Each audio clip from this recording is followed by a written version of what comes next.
Pertama, pengertian kecerdasan buatan. Kecerdasan buatan disebut juga sebutan artificial intelligence atau disingkat AI.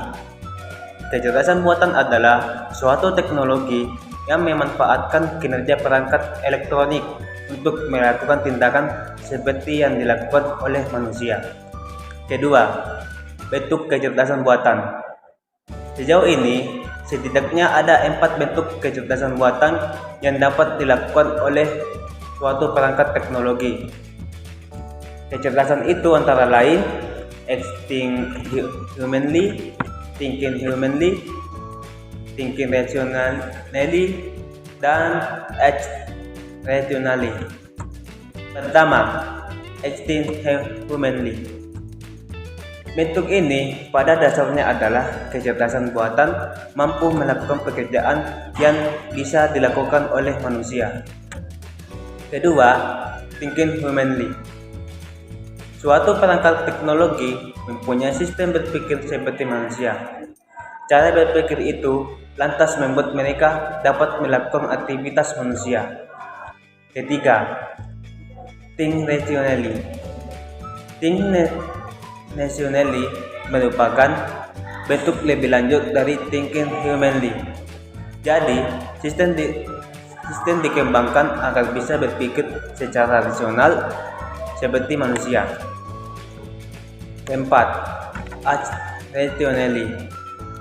Suatu pengembangan sistem di mana mereka tak hanya berpikir secara rasional, tetapi juga mampu berperilaku secara normal.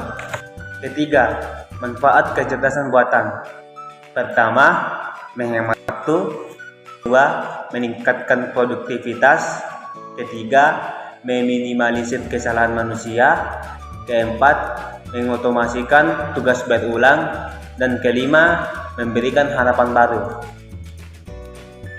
Keempat, contoh kecerdasan buatan dalam sehari-hari. Yang pertama itu fitur selfie. Fitur tersebut menggunakan teknologi kecerdasan buatan berupa deteksi wajah, kualitas, dan warna. Jadi, kamu tidak perlu repot lagi untuk edit gambar kamu jadi lebih keren. Yang kedua itu video game. Video game juga menggunakan kecerdasan buatan dalam hal simulasi dan struktur pembuatannya. Dalam perkembangannya, mayoritas game developer menggunakan kecerdasan buatan berupa program yang dapat membaca teknik permainan user. Kemudian, AI akan menyesuaikan cara melawan user dengan tingkat level yang berbeda-beda.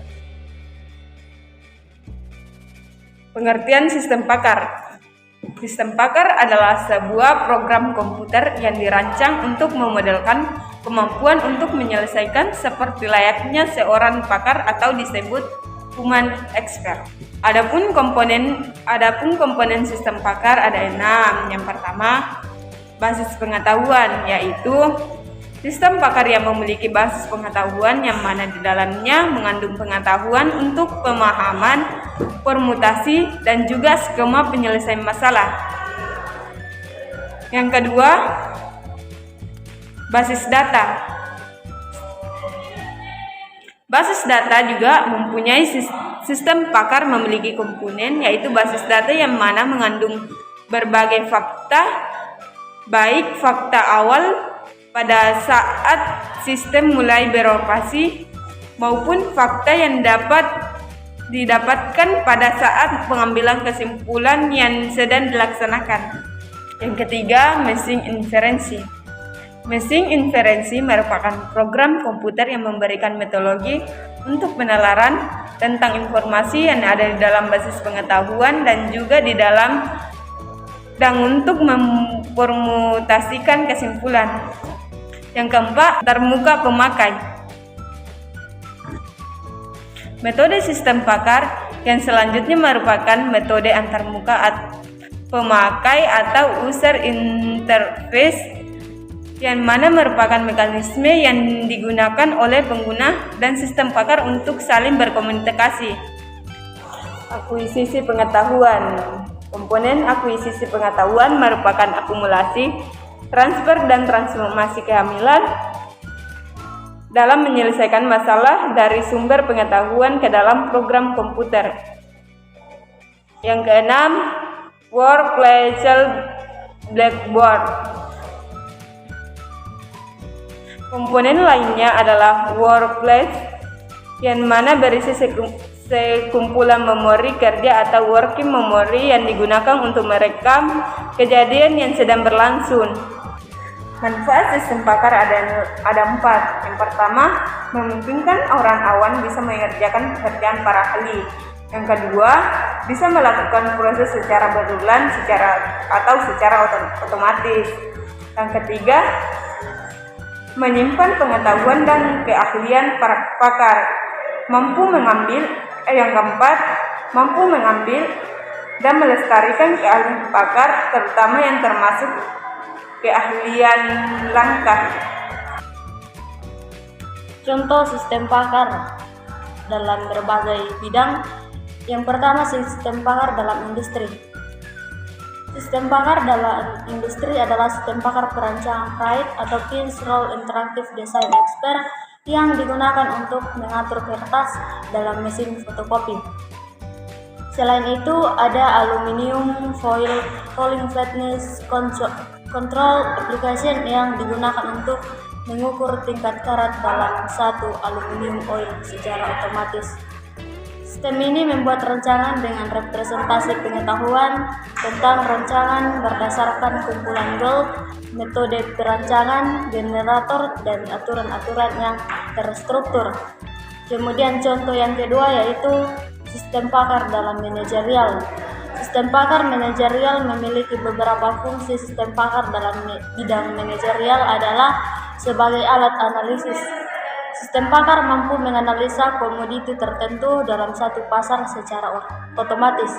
Selain itu, ada fungsi diagnostik yang meliputi penarikan tenaga kerja, strategi penentuan harga, strategi pengembangan produk, integrasi, prediksi perkembangan nilai pada bursa saham efek, membuat sistem pakar mampu mendeteksi adanya penurunan kinerja perusahaan, sekaligus menyediakan solusi bagi perusahaan tersebut.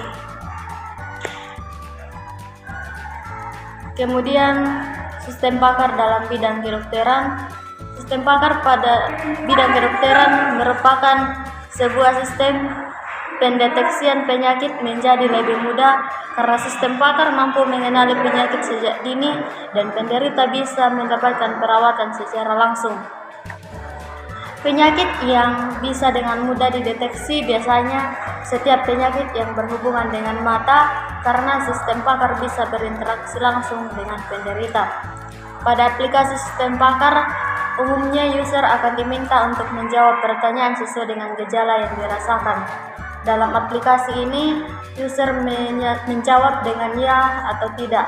Setelah menjawab beberapa pertanyaan, maka aplikasi akan menghasilkan kesimpulan mengenai jenis penyakit mata yang diderita user.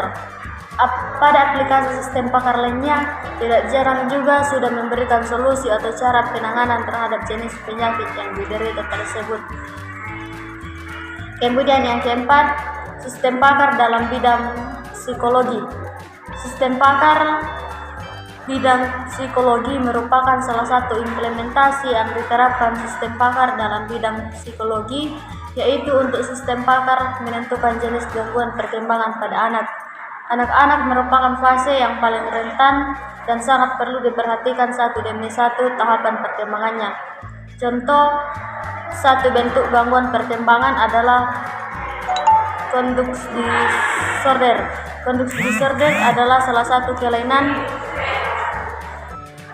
perilaku di mana anak sulit membedakan benar atau salah atau baik dan buruk, sehingga anak merasa tidak bersalah walaupun sudah berbuat kesalahan. Dampaknya akan sangat buruk bagi perkembangan sosial anak tersebut. Oleh karena itu, dibangun suatu sistem pakar yang dapat membantu para pakar atau psikolog anak menemukan jenis gangguan perkembangan pada anak dengan menggunakan metode certainty factor.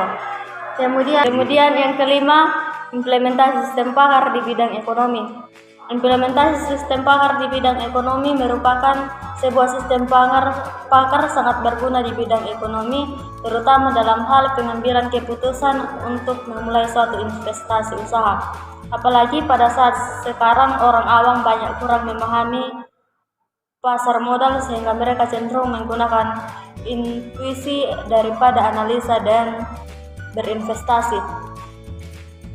Kondisi ini mengakibatkan mereka harus menghadapi resiko yang tinggi dalam berinvestasi.